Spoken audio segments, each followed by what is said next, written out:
Hi viewers, welcome to our channel. ప్రస్తుతం మనతో పాటు దాము బాలాజీ గారు సీనియర్ జర్నలిస్ట్ ఉన్నారు. వారితో ఒకసారి మాట్లాడదాం. సార్ నమస్కారం. సార్, ఇరాన్ ఇజ్రాయెల్ మధ్య ఒక యుద్ధ వాతావరణం అయితే నెలకొంది సార్. మనం అటాక్స్ చేసుకోవడం కూడా చూస్తాం. మొన్ననే 200 మిసైల్స్ ని ఇజ్రాయెల్ మీద ఇరాన్ ప్రయోగించింది. అయితే ఇప్పుడు వీళ్ళిద్దరి మధ్య, ఈ రెండు దేశాల మధ్య యుద్ధం అయితే కంపల్సరీగా జరుగుతుంది తొందరలో అని అంటున్నారు.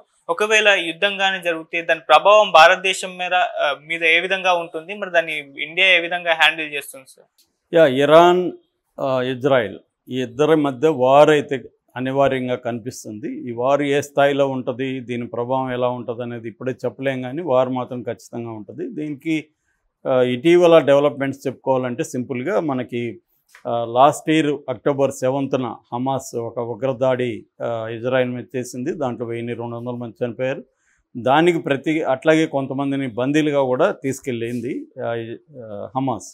వాళ్ళు చెప్పేది ఏంటంటే ఆల్రెడీ పాలస్తీనా వెస్ట్ బ్యాంక్ని ఒక బందీఖానాలాగా మార్చేసింది. మా భూభాగంలోకి వచ్చి వాళ్ళ సైన్యాన్ని నింపేసి మా దేశంలో మమ్మల్ని ఒక బందీలుగా మార్చేసింది.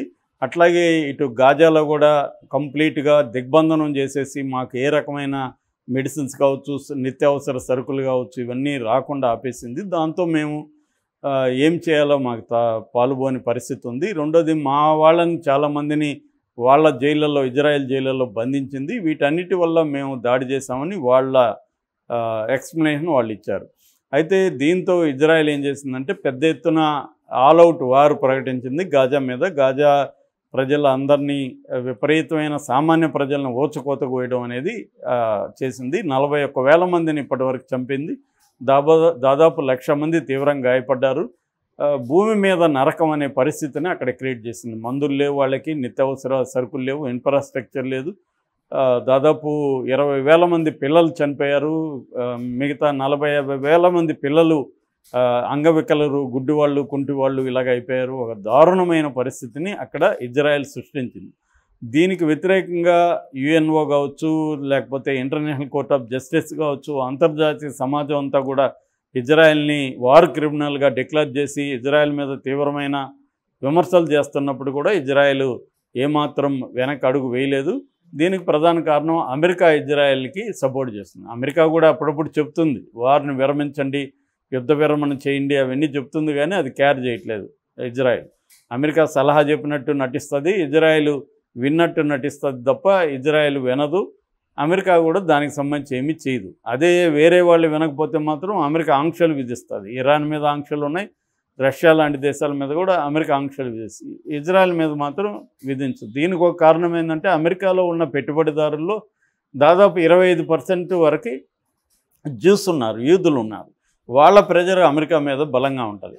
రెండవది, మధ్యప్రాచ్యంలో అమెరికాకి ఇంట్రెస్టులు ఉన్నాయి. ఆ ఇంట్రెస్టులు అరబ్ ప్రపంచాన్ని కంట్రోల్ చేయడం ద్వారా ఆయిల్ కావచ్చు, మిగతా వనరులు కావచ్చు, అమెరికాకు కావాలి. దీనికి ఇజ్రాయెల్ అవసరం ఉంది. అట్లాగే ట్రేడ్కి సంబంధించి సూయజ్ కెనాల్ కావచ్చు, పాలస్తీనా కీ పొజిషన్లో ఉంది.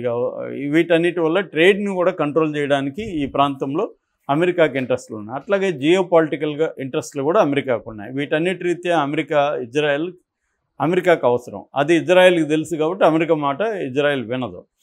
సో ఈ కాంటెక్స్లో ఏమైందంటే ఇటు పాలస్తీనా అరబ్బులకు మద్దతుగా ఇతర దేశాల్లో అరబ్బులు, ప్రధానంగా షియాలు, ముఖ్యంగా ఇరాన్లో కావచ్చు, తర్వాత సిరియాలో కావచ్చు, లెబనాన్లో కావచ్చు, వీళ్ళందరూ కూడా ఇజ్రాయెల్ మీద ఏదో ఒక రకమైన ఇబ్బంది పెట్టడానికి వీళ్ళు ట్రై చేస్తున్నారు. సౌత్ లెబనాన్ నుంచి నార్త్ ఇజ్రాయెల్ మీద అటాక్స్ చేయడం, ఇజ్రాయెల్ భూభాగంలోకి మిసైల్స్ పంపడం అనేది హిజ్బుల్లా గ్రూపు లెబనాన్ నుంచి ఆపరేట్ అవుతుంది. ఇటు హూతీ గ్రూపు ఇక్కడ యెమెన్ నుంచి ఇజ్రాయెల్కి సంబంధించిన నౌకలు ఎర్ర సముద్రంలో పోతే అది పట్టుకొని వాటిని నాశనం చేయడం, అవన్నీ ఆ రకంగా అది ఇబ్బంది పెడుతుంది. ఇట్లా సిరియాలో కొంత రెవల్యూషనరీ గార్డ్స్ ఉన్నారు, వాళ్ళు ఇబ్బంది పెడతారు. సో అట్లాగే ఇరాన్లో కూడా కొన్ని అతివాద శక్తులు, మిలిటెంట్స్ ఉన్నాయి, ఇతర చిన్న చిన్న గ్రూపులు ఉన్నాయి. అంటే ప్రధానంగా హమసు, హూతీసు, తర్వాత హిజ్బుల్లా, వీళ్ళు కాకుండా ఇంకొన్ని గ్రూప్స్ ఉన్నాయి. ఇలాగా ఇజ్రాయెల్ మీదకు వీళ్ళందరూ చేస్తున్నారు. సో వీళ్ళందరికీ ఫండింగ్ ఇవ్వడం కానీ, ట్రైనింగ్ ఇవ్వడం కానీ, లాజిస్టిక్స్ సపోర్ట్ కానీ ఇవన్నీ ఎవరు చేస్తారంటే ఇరాన్ చేస్తుంది. ఇది కాంటెక్స్ట్. ఈ కాంటెక్స్ట్లో ఈ మధ్య ఏం చేసిందంటే వీళ్ళందరి మీద యుద్ధం చేస్తుంది ఎవరు, ఇజ్రాయెల్. ఈ యుద్ధం అనేది రకరకాల రూపాల్లో ఉంటుంది. ప్రధానంగా యుద్ధం అనేది వీళ్ళ మీద అటాక్స్ చేయడం, వీళ్ళ రాకెట్లు వాడడం, గాజానేమో కంప్లీట్గా ధ్వంసం చేసేసింది, ఇటు హిజ్బుల్లాల మీద ఇచ్చేయడం చేస్తుంది. దాంతోపాటు టార్గెట్ వార్ఫేర్ అంటే ఎవరెవరు లీడర్లు ఉన్నారో వాళ్ళని టార్గెట్ చేసి చంపేయడం. అలాగా ఇస్మాయిల్ హనియే అని హమాస్ పొలిటికల్ లీడరు, ఆయన్ని ఇరాన్ భూభాగంలో ఇరాన్ రాజధాని టెహ్రాన్లో శాంతి చర్చల కోసం ఆయన వెళితే ఆయన్ని చంపేసింది.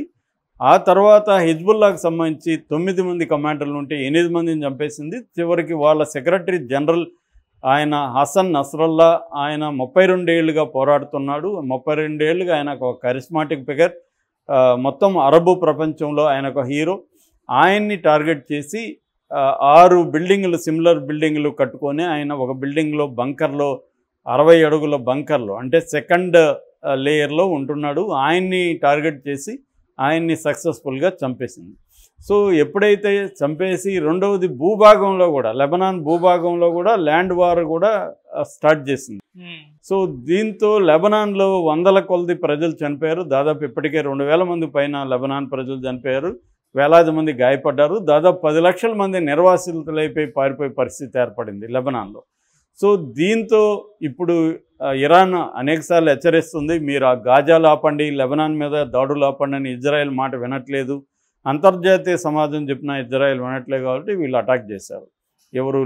ఎవరు ఇరాన్ అనేది నిన్న 180 మంగళవారం 180 బాలిస్టిక్ మిసైల్స్తో ఈ ఇజ్రాయెల్లో ఉండే మిలిటరీ స్థావరాల మీద మొసాద్ అంటే వాళ్ళ ఇంటెలిజెన్స్ ఏజెన్సీ, వాళ్ళ హెడ్ క్వార్టర్స్ మీద దాడి చేసి సామాన్య ప్రజల మీద చేయలేదు. అందుకనే పెద్ద క్యాజువాలిటీస్ లేవు. సో ఈ క్రమంలో ఇప్పుడు ఇజ్రాయెల్ నెతన్యాహు నిన్న వార్ క్యాబినెట్ మీటింగ్ తర్వాత నెతన్యాహు అనౌన్స్ చేశాడు, ఇరాన్ ఘోరమైన తప్పు చేసింది, దాని మూల్యం చెల్లిస్తుంది, మేము ప్రతీకారం తీర్చుకుంటామని. అంటే క్లియర్గా ఇప్పుడు వీళ్ళు మళ్ళీ అటాక్ చేసే అవకాశం ఉంది. ముఖ్యంగా ఇరాన్లో ఉండే అణుబాంబు కేంద్రాలు మీద, న్యూక్లియర్ సెంటర్స్, వాటి మీద వీళ్ళు వెళ్ళి దాడి చేసే అవకాశం కనిపిస్తుంది. అమెరికా అయితే దాడి చేయొద్దు ఆ రకంగా అని చెప్పింది, కానీ వీళ్ళు వినే ప్రసక్తి లేదు. సో ఇప్పుడు ఇరాన్కి ఇజ్రాయెల్కి వార్ వస్తే మాత్రం అది త్వరగా తెలియదు. ఎందుకంటే గాజా మీద దాడి చేసినట్టు, లెబనాన్ మీద చేసినట్టు ఇరాన్ మీద చేయడం అంత ఈజీ కాదు. ఇరాన్ కూడా స్ట్రాంగ్గా ఉంటుంది. ఇరాన్ బలం ఎంత, ఇజ్రాయెల్ బలం ఎంత అనేది నేను ఇంకొక వీడియో చేస్తాను, దాంట్లో చెప్తాను. సో ఏదేమైనా ఇరాన్ అంత ఈజీ కాదు. సో దీనివల్ల ఇప్పుడు మధ్యప్రాచ్యంలో, మిడిల్ ఈస్ట్లో ఒక భయంకరమైన రీజనల్ వార్ వచ్చే పరిస్థితి కనబడుతుంది. దీనివల్ల ఇండియాకి ఏం నష్టం అన్నప్పుడు ఇండియాకి బహుముఖంగా నష్టం ఉంది. ప్రధానంగా ఆయిల్, పెట్రోలు మనం 80% ఈ మిడిల్ ఈస్టర్న్ కంట్రీస్, గల్ఫ్ నుంచే తెప్పించుకుంటున్నాం. దానివల్ల మనకి ఎఫెక్ట్ పడే అవకాశం ఉంది. ఆల్రెడీ బ్రెంట్ క్రూడ్ ఆయిల్ అంటారు. బ్రెంట్ క్రూడ్ ఆయిల్ అనేది బేసిక్ ఇదనమాట. అంటే ఈ బ్రెంట్ క్రూడ్ ఆయిల్ రేట్లను బట్టే మిగతా రేట్లు ఉంటాయి. అది బేసిక్ ఇదనమాట. దాన్ని బేస్ చేసుకొని ఇచ్చేస్తారు. ఇప్పుడు ఈ బ్రెంట్ క్రూడ్ ఆయిల్ ధరలు ఫస్ట్ ఈ మధ్యకాలంలో ఒక 4-5 రోజుల్లోనే 5% వరకు పెరిగిపోయినాయని చెప్తున్నారు వరల్డ్ వైడ్గా. దీనివల్ల మనకు కూడా ఆయిల్ దిగుమతులు విపరీతంగా పెరుగుతాయి. ఇరాన్ నుంచి కూడా మనకి ఆల్మోస్ట్ ఇప్పటికైతే ఇరాన్ నుంచి ఆపేశారు. ఎందుకంటే ఇరాన్ నుంచి ఒకప్పుడు మనకు ఆయిల్ దిగుమతులు 50% వరకు ఉన్నాయి, కానీ అయితే అమెరికా ఆంక్షలు విధించినాక మనం 0%కి వెళ్ళిపోయినాం. ఇప్పుడు దాని బదులు మనం రష్యా నుంచి తక్కువ రేట్లకి రష్యా నుంచి ఆయిల్ తెచ్చుకుంటున్నాం. అయితే ఇరాన్తో మనకి వేరే సంబంధాలు కూడా ఉన్నాయి. ఇరాన్ నుంచి దిగుమతులు ఎగుమతులు ఉన్నాయి మన దేశాల మధ్య, అవి ఆగిపోతాయి. సో ఏదేమైనా గల్ఫ్ నుంచి వచ్చే ఆయిల్ ఎఫెక్ట్ అవుతుంది. That is number 1. Number 2 trade అనేది పెద్ద ఎత్తున మనకి గల్ఫ్ దేశాలతో ఉంది. ఈ గల్ఫ్ దేశాలతో ట్రేడ్ అనేది ఇబ్బంది అవుతుంది.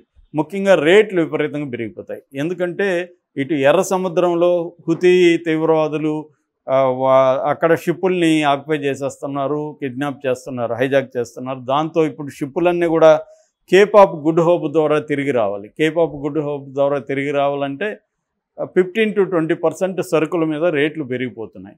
దాన్ని మనం కూడా భరించాల్సి ఉంటుంది. ఇక ట్రేడ్ కూడా ద్వైపాక్షిక ట్రేడు దాదాపు మనకి ఈ గల్ఫ్ కంట్రీస్ మధ్య 20 లక్షల కోట్ల వరకు ఉన్నాయి.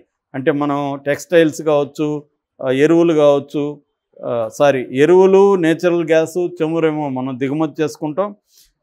కొన్ని యంత్రాలు కావచ్చు, మెడిసిన్స్ కావచ్చు, టెక్స్టైల్ ఉత్పత్తులు కావచ్చు మనం ఎగుమతులు చేస్తాం.